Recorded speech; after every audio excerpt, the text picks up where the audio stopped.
મારો વાલો કરે તે સાચું. આજે તો ભોળાનાથને કહીને આવી છું માં કે મારી ઈચ્છાને એનો મનગમતો વર મળી જાય ને તો આખો શ્રાવણ મહિનો ઉપવાસ કરીશ. અરે મમ્મી, તારું વજન ઓછું થઈ જશે. અરે અરે અરે અરે ઈચ્છા જરા સંભાળીને બેટા. ત્યાં પાપડ સુકવ્યા છે ને અહીંયા આવતો મારી પાસે. તને માખણ કેવી રીતે કાઢવું એ શીખવાડું. માખણમાંથી ઘી કેવી રીતે થાય એ તો તને આવડે છે ને. સાસુ બધી જ પરીક્ષા કરશે હા તારા વર્તન અને વ્યવહારની. હા, તું માખણ કાઢે છે તો એ માખણમાં ફોદા રહી જાય છે. દાળ પલાળે છે તો કેટલા વાટકા પાણી નાખે છે. અને તને મેંદા અને તપકીરના લોટમાં કઈ ફરક ખબર છે કે નહીં?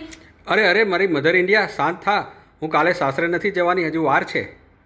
આ છોકરી છે ને, અરે સાસરે 3 વર્ષ પછી પણ જવાનું હોય ને તો પણ ટ્રેનિંગ આજથી શરૂ કરી દેવી જોઈએ. દીકરીમાંથી વહુ બનવું કે સહેલી વસ્તુ નથી.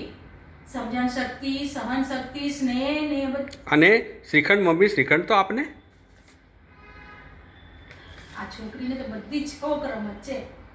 હે ભોળાનાથ, આને હવે તું જ સંભાળજે. હા, આની બધી જ ભૂલોને તું અવગણજે. આવ મારી દીકરી, અહીંયા મારી પાસે. તને શ્રીખંડ ખવડાવું, મારા હાથે જ શ્રીખંડ ખવડાવું. અરે જો, કાજુ દ્રાક્ષ જ છે. તું સાસરે જશે પછી તને કાજુ દ્રાક્ષ વાળો શ્રીખંડ કોણ ખવડાવશે? એટલે જ કહું છું કે અત્યારથી જાતે ખાવાની આદત પાડી લો.